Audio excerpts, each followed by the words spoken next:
আসসালামু আলাইকুম রহমতুল্লাহি ওবরাকাতু। পবিত্র মাহে রমাদানের স্বাগত অনুষ্ঠান থেকে আপনাদের সকলকে আন্তরিক শুভেচ্ছা জানাচ্ছি। আশা করছি সকলেই সিয়াম সাধনা করছেন, সকলেই আল্লাহ পাকের সান্নিধ্য লাভে ব্যাকুল হয়ে আছেন এবং আছি। এবং আল্লাহর সান্নিধ্য লাভে যত ইবাদত বন্দিগি রয়েছে এর মধ্যে একটি গুরুত্বপূর্ণ ইবাদতের কথা বলবো, সেটি হচ্ছে তাহাজ্জুদ নামাজ, রাতের নামাজ। আমরা এই রাতের নামাজ, তাহাজ্জুদ নামাজ যেটাই বলি, এ সম্পর্কে কোরআন এবং সুন্নাহর মধ্যে যা রয়েছে সে ব্যাপারে খুব সংক্ষিপ্ত আলোচনা করার চেষ্টা করব। তবে আলোচনা সংক্ষিপ্ত হলেও আমল যেন সংক্ষিপ্ত না হয়, আমল যেন আনলিমিটেড হয়, একেবারে আমল যেন আমাদের একেবারে খুব বেশি হয়। তাহাজ্জুদ নামাজ এটা সবসময় জন্যই পড়া উচিত। রাতের নামাজ ছাড়া, তাহাজ্জুদ ছাড়া আল্লাহর সাথে ঘনিষ্ঠ সম্পর্ক করার এর চেয়ে বড় মাধ্যম আমার জানা নাই, বা এটা সহজ মাধ্যম, এটাও আমরা বলতে পারি। কোরআনুল কারীমের মধ্যে আল্লাহ পাক বলছেন, ওমিনাল লাইলি ফাতাহাজ্জাদ বিহি নাফিলাতাল লাক আসা আন ইয়াবআসাকা রাব্বুকা মাকামান মাহমুদা। রাসূল মাকবুল সাল্লাল্লাহু আলাইহি ওয়াসাল্লামের উপরে এই তাহাজ্জুদ নামাজ খুবই গুরুত্বপূর্ণ ছিল। তিনি আদায় করতেন। তিনি আল্লাহর সান্নিধ্যে তো ছিলেনই, তারপরে এই তাহাজ্জুদ নামাজ 2 রাকাত করে 8 রাকাত পড়তেন, বেশি পড়তেন, একটু কম পড়তেন। যাই হোক, পরবর্তী নবী সাল্লাল্লাহু আলাইহি ওয়াসাল্লাম এইটা বান্দার উপরে, তার উপর ফরজ না হয়, বান্দার উপর ফরজ হয়ে গেলে তো মানুষ এটাকে একেবারে তরক করা শুরু করে, অনেক ব্যর্থ হবে। সেই জন্য সব মিলিয়ে নবীজিরা মাঝে মাঝে না পড়েছেন, অর্থাৎ পড়েননি। আচ্ছা, এই জন্য তাহাজ্জুদ নামাজ আমাদের পড়তে হবে।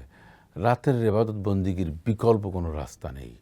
আপনি আল্লাহর খাস বান্দা হতে চান, আপনি কি বিপদ বালা মুসিবত থেকে মুক্তি চান, আপনি কি আল্লাহর দরবার থেকে কিছু সাহায্য চান, আপনি কি রোগ ব্যাধি থেকে মুক্তি চান, ঋণগ্রস্ত থেকে আপনি কি মুক্তি থাকতে চান, সব মিলিয়ে জীবনে সুখ শান্তি সমৃদ্ধি চান, তাহলে আজই তাহাজ্জুদ নামাজ পড়ুন এবং নিয়মিত পড়ুন।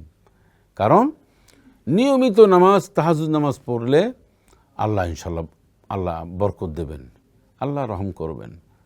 কারণ রাতের ইবাদত সম্পর্কে আল্লাহ পাক অনেক জায়গায় বলছেন, ওয়াল মুস্তাগফিরিনা বিল আসার, তোমরা রাতের অংশে রাতে জেগে জেগে দাঁড়াও, ইবাদত বন্দেগী করো, ক্ষমা চাও। ওয়াল মুস্তাগফিরিনা বিল আসহার। তারপরে বলা হয়েছে যে কানু কলিলাম মিনাল লাইলি মা ইয়াহজাউন। এখানে এই আয়াতের মধ্যেও বলা হয়েছে যে তোমরা রাতে জাগো, ওমিনাল লাইলি ফাসাব্বিহু ওয়া আদবার সুজুদ। তারপরে এই সিজদা দাও, রাতে সিজদা দাও, রুকু করো। এবং তাতাজাফা জুনুবুহুম আনিল মাদাজি'i ইয়াদউনা রাব্বাহুম খাওফান ওয়া তামাআন ওয়া মিম্মা রাযাকনাহুম ইউনফিকুন। বিছানার থেকে পিঠকে সরাইয়া আলাদা করে জায়নামাজে বসে, অর্থাৎ আল্লাহকে যারা ডাকে এই ভয় নিয়ে যে আল্লাহ আমি তো কত গুনাহ করেছি, আমার তো কত বিপদ সামনে, আপনি যদি মুক্তি না দেন, আপনি যদি ক্ষমা না করেন, আমার পৃথিবীতে কেউ নাই, আল্লাহ বিশ্বাস করেন কেউ নাই, আমাকে মুক্তি দেওয়া তো দূরের কথা, দেওয়ার কাছেও কেউ নেই, আপনি আমার মুক্তি দিতে পারেন, ক্ষমা করতে পারেন, আপনি আমাকে দিন। আর আমার একটা বিশ্বাস, আমার একটা আশা যে আপনি আমার কথা শুনছেন এবং আমার কথা আপনি মঞ্জুর করে নিয়েছেন।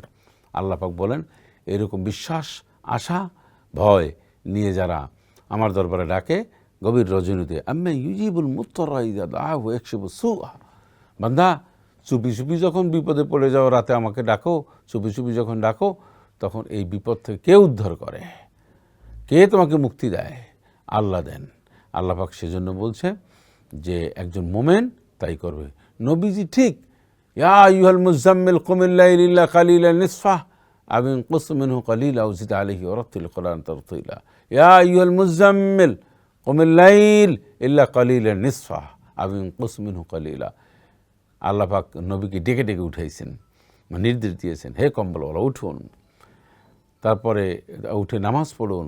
রাতের শেষ অংশে আপনি তাহাজ্জুদ নামাজ পড়তে পারেন, যে কোনো সূরা দিয়ে পড়তে পারেন। রাতের নামাজ এটা বেশি ইবাদত বন্দি করবেন। ইয়া আল্লাহু ইয়া রহমান ইয়া রহিম ইয়া হাইয়ু ইয়া কাইয়ুম। আপনি নামাজ পড়ে চিৎকার মারুন, আস্তে আস্তে করে, মানে রুমে বন্ধ করে আবেগ দিয়ে ডাকুন, ইয়া আল্লাহ ইয়া রহমান ইয়া রহিম ইয়া হাইয়ু ইয়া কাইয়ুম, আমার মাফ করো।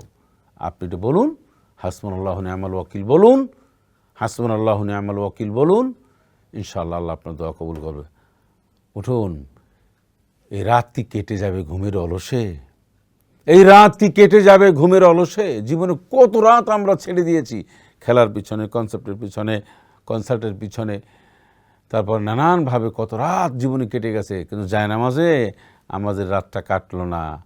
60 বছর, 70 বছর, 50 বছর বয়স হয়েছে, 10টা রাত জায়নামাজে রাতে কাটে নাই। কত কিছু করেছি। আসুন আল্লাহ আমাদেরকে মাফ করুন, আল্লাহ আমাদের রাতের ইবাদত বন্দি করে তৌফিক এনায়েত করুন, আমিন। আসসালামু আলাইকুম ওয়া রাহমাতুল্লাহি ওয়া বারাকাতুহু।